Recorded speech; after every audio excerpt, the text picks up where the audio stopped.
1000 card இதில இருக்கு. 1000 card வாங்கியிருக்கேன். ஸோ என்னன்னா, இந்த கார்ட் டீட்டெயில்ஸ் பத்தி நெறையா பேர் கேட்டிருந்தீங்க. இந்த கார்ட் எவ்வளோ? எங்கே வாங்கணும்? எப்படி கேட்டு வாங்கணும்? அப்படிங்கிற மாதிரி பிஸ்னஸ் பண்ணுறவங்களுக்குலாம் இது யூஸ்ஃபுல்லா இருக்கும். ஸோ வீடியோ ஃபுல்லா பார்த்து தெரிஞ்சுக்கோங்க.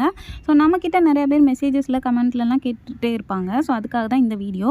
இப்போ வந்துட்டு இந்த ஜுவல்லரி கார்டு வந்துட்டு பார்த்தீங்கன்னா, பேக் பண்ணி ஒவ்வொரு ப்ராடக்ட்டும் பேக் பண்ணி குடுக்குறதுக்கு வந்துட்டு இந்த கார்ட யூஸ் பண்ணி பேக் பண்ணி குடுத்துட்டுருந்தேன்.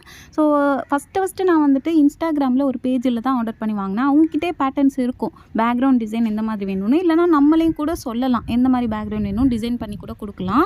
அந்த மாதிரி இருக்கிறப்போ நான் அவங்ககிட்ட உள்ளதையே சூஸ் பண்ணேன். ஒரு கார்ட்டூன் மாடல் மாதிரி. அதில் எக்ஸ்ட்ரா நம்மளோட இன்ஸ்டாகிராம் ஐடி மட்டும் ஆட் பண்ணி கேட்டிருந்தேன். அவங்ககிட்ட எப்படின்னா ஒவ்வொரு சைஸ்க்கு ஏற்ற மாதிரி ஒவ்வொரு ரேட் இருக்கும். ஒரு கார்டு வந்து நான் சூஸ் பண்ண சைஸ் வந்து 3 to 4 ரூபீஸ் என்னமோன்னு நினைக்கிறேன். ஸோ வந்துட்டு இப்படியே தான் வாங்கிட்டு இருந்தேன். அது வந்து நார்த் சைடு வாங்கினனால கொரியர் வரதுக்கும் லேட் ஆகும் எனக்கு. ஃபஸ்ட்டுலாம் கொஞ்சம் கார்டு தான் வாங்குவேன். ஒரு 100 கார்ட்ஸ் வாங்குவேன். சீக்கிரமே எனக்கு காலி ஆயிரும். ஸோ அதுக்கப்புறம் வந்துட்டு இது கொஞ்சம் அங்கேருந்து வரதும் லேட் ஆகுது. அது மட்டும் இல்லை எனக்கு காஸ்ட்டும் கொஞ்சம் வந்து கூட இருக்க மாதிரி தெரிஞ்சுச்சு.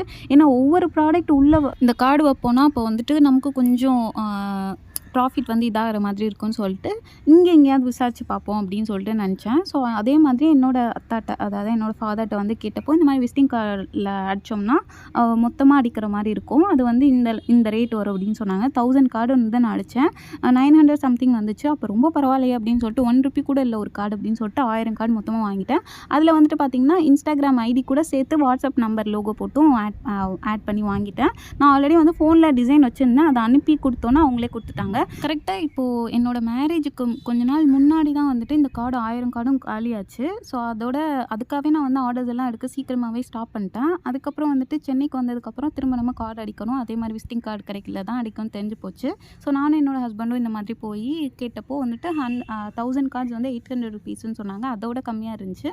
பட் வந்துட்டு நம்மக்கிட்ட டிசைன் கேட்டிருந்தாங்க. என்கிட்ட ஆல்ரெடி கார்டும் இருந்துச்சு. ஃபோனில் டிசைனும் இருந்தனால ஈஸியாக நான் கொடுத்துட்டேன். நம்மளே டிசைன் பண்ணி கொடுத்தா எக்ஸ்ட்ரா காஸ்ட் இருக்காதுன்னு நினைக்கிறேன். ஸோ நான் வந்துட்டு எக்ஸ்ட்ரா வந்துட்டு இதில் வந்துட்டு ஒரே ஒரு யூடியூப் லோகோ மட்டும் ஆட் இதில் வந்து முக்கியமாக நம்ம சைஸ் வந்து சொல்லிடணும். ஏன்னா எனக்கு கடைசி நேரத்தில் வந்துட்டு சிக்கலாயிடுச்சு. கார்டு வந்துட்டு கவருக்குள்ளே வைக்க முடியாத மாதிரி ஒரு சைஸ் வந்துருச்சு. இன்ச்சஸ் கணக்குலையோ இல்லை சென்டிமீட்டர் கணக்குலையோ வந்துட்டு உங்களுக்கு எந்த சைஸில் வேணுமோ ஹைட்டு வித்தும் சேர்த்து நீங்கள் சொல்லி வாங்கிக்கலாம்.